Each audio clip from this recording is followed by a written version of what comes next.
سوچیں کہ اگرچہ اس کا نقصان ہوا لیکن یہ قطعی مناسب نہیں تھا کہ اتنے اجنبیوں کے سامنے کھڑے ہو کر فریاد کرے.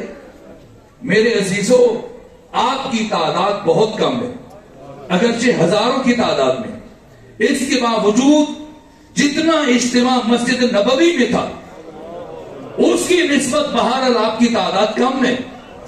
تو وہ فاطمہ جس کی زندگی کی سب سے بڑی خواہش یہ تھی، جب پیغمبر نے پوچھا فاطمہ بتائیں آپ کی زندگی کی سب سے بڑی خواہش کیا ہے، تو فرمایا صرف ایک خواہش ہے، کبھی کوئی نامحرم مجھے نہ دیکھے اور نہ کبھی میں کسی نامحرم کو دیکھوں. تو جس بیوی کی زندگی کی سب سے بڑی خواہش یہ تھی کہ کوئی نامحرم نہ دیکھے، آج ایسی کیا مجبوری ہے کہ فاطمہ زہرا گھر سے چلتے ہوئے مسجد تک آ گئی. ابھی وہ دروازہ بند نہیں ہوا جو مسجد میں کھلتا تھا، کچھ دن بعد امت نے بند کیا.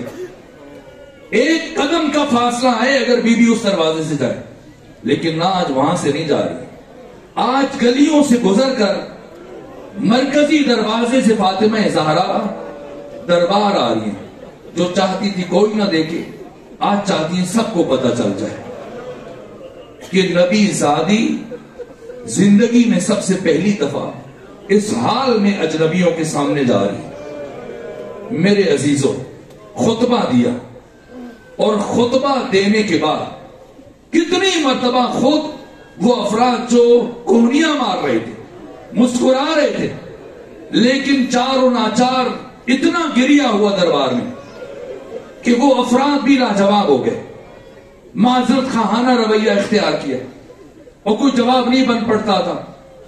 میرے عزیزوں، بہت عجائبات ہیں، بہت تفصیلات ہیں. فدق سیدہ کی مجبوری نہیں تھی. وہ جو مالک جنت ہے، مالک کوثر ہے، مالک کائنات ہے، وہ چند درختوں کے لیے نہیں گئی تھی. پھر کیا مجبوری تھی؟ کیوں یہ افراد اتنی تعداد میں اتنی دیر سے کھڑے ہیں؟ آج تو بارش نہیں ہو رہی ہے. پچھلے سال اسی دن، اسی شہادت کے موقع پر میں نے دیکھا ایک طرف سے بارش برس رہی تھی، دوسری طرف اسی طرح سے بڑی تعداد میں افراد بارش کے نیچے، برستی ہوئی بارش کے نیچے کھڑے رہے، جبکہ سردی عروج پہ تھی. کیوں کھڑے ہیں؟ اس لیے کہ جانتے ہیں فاطمہ زہرا فدق کے لیے نہیں گئی تھی.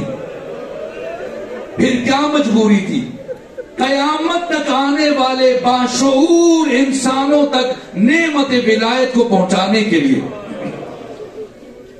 انسانوں کو مومن بنانا، یہ فاطمہ زہرا کی مجبوری تھی. اس لیے اس پیغام ولایت کو پہنچانے کے لیے کیا کیا انداز اختیار کیا. جو خطبہ دیا، بجائے خود خطبہ دے کے گھر چلے جائیں، نہ، پہلے خطبے میں سیدہ نے 63 آیات پڑھی، 63 آیات پڑھی.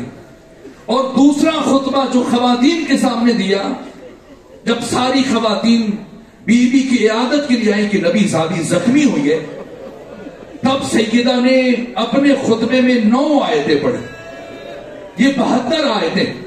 اور اس طرح سے لگتا ہے خطبہ پڑھتے ہوئے کہ آیت الگ نہیں ہے. اس قدر مزاج سیدہ قرآنی مزاج ہے. اور خطبہ دینے کے بعد فاطمہ پلٹ کر گھر نہیں گئی. کہاں گئی؟ ایک ایک دروازے پر دستک دے رہی، اٹھو باہر آؤ. غدیر میں جو اعلان سنا تھا، اور گواہی دو، حق پامال ہو رہا ہے.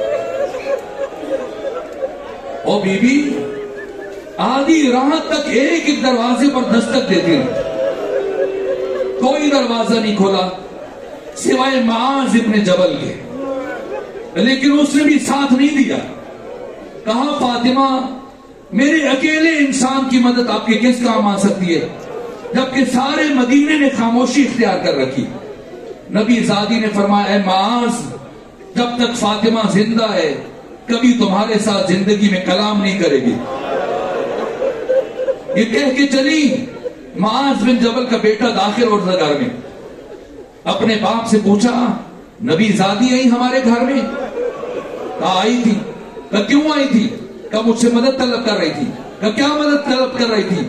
کہا کہہ رہی تھی غدیر میں جو اعلان سنا مسجد نبوی میں آ کے گواہی دو کہ میں نے یہ اعلان سنا تھا۔ کہا آپ نے کیا جواب دیا؟ کہا میں نے کہا مجھ اکیلے کی گواہی آپ کے کس کام کی؟ کہا پھر نبی زادی نے کیا کہا؟ کہ نبی زادی نے کہا جب تک زندہ ہوں تمہارے ساتھ کلام نہیں کروں گی۔ معاذ بن جبل کا بیٹا میں نے تاریخوں میں پڑھا ہے، گھر چھوڑ کے چلا اور باپ سے کہا جس سے فاطمہ ناراض ہے اس سے میں بھی ناراض رہوں گا، چونکہ میں نے نبی سے سنا ہے کہ اللہ کی ناراضگی فاطمہ کی ناراضگی میں ہے۔ اور سنیں گے نبی زادی ایک ایک گھر پہ گئی، اور کہاں گئی؟ جناب حمزہ کی قبر پر بیٹھ کے گریہ کیا اور کہا اے حمزہ کاش آج آپ زندہ ہوتے تو حق اس طرح سے پائمال نہ ہوتا۔ بی بی بیٹھی تھی، محبوب ابن لبیب وہ اپنی بیوی کے ساتھ گزر رہا تھا، پوچھا بیوی سے کہا جا کے پوچھو بیوی سے کہ میں نے سنا ہے کل نبی زادی دربار گئی تھی، جا کے پوچھو کیوں گئی تھی، کیا واقعاً خلافت علی کا حق تھا؟ سیدہ نے فرمایا مگر تمہیں کچھ شک ہے؟ دوبارہ اس نے بیوی کو بھیجا کہ خلافت علی کا حق ہے تو دلیل کیا ہے؟ سیدہ نے فرمایا انسیتم الغدیر، کیا تم نے غدیر کو بھلا دیا؟ غدیر علی کی خلافت پر دلیل ہے۔ پھر اس نے تیسری مرتبہ زوجہ سے کہا جا کے پوچھو اگر خلافت علی کا حق ہے اور غدیر علی کی خلافت پر دلیل ہے تو علی خود کیوں نہیں گئے؟ آپ کو کیوں بھیجا؟ تو اب نبی زادی کے چہرے پر جلال آیا، فرمایا کیا تم نے میرے بابا محمد مصطفیٰ سے نہیں سنا تھا کہ علی کی مثال اس امت میں مثل کعبہ ہے؟ کعبہ کبھی بھی لوگوں کا طواف نہیں کرتا، لوگوں پر واجب ہے کہ وہ کعبے کا طواف کریں۔ علی ایسا امام نہیں جو لوگوں کے پیچھے دوڑے، مجھے مان لو میں تمہارا خلیفہ ہوں، علی کو تمہاری ضرورت نہیں ہے، تمہیں علی کی ضرورت ہے۔ فاطمہ پلٹ کے آئیں، لیکن حزب حاکم کو احساس ہو گیا کہ اگر یہ بیوی زندہ رہ گئی اور اسی طرح سے لوگوں کی ہدایت کرتی رہی تو ہمیں کوئی اس مسنت پر نہیں چھوڑے گا۔ اس لیے حزب حاکم نے طے کیا جیسے بھی ہو اس شمع ہدایت کو گل کر دیا جائے، اس چراغ ہدایت کو خاموش کر دیا جائے۔ کیا ہوا؟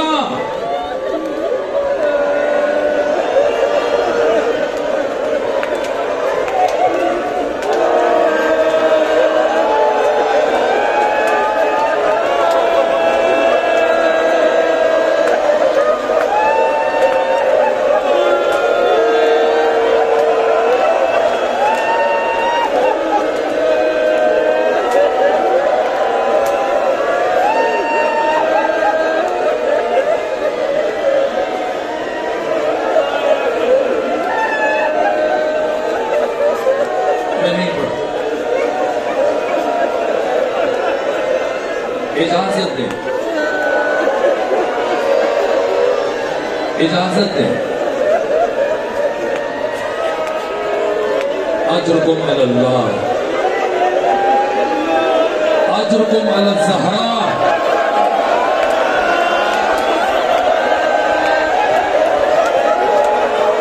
اجرکم علی الفاطمہ۔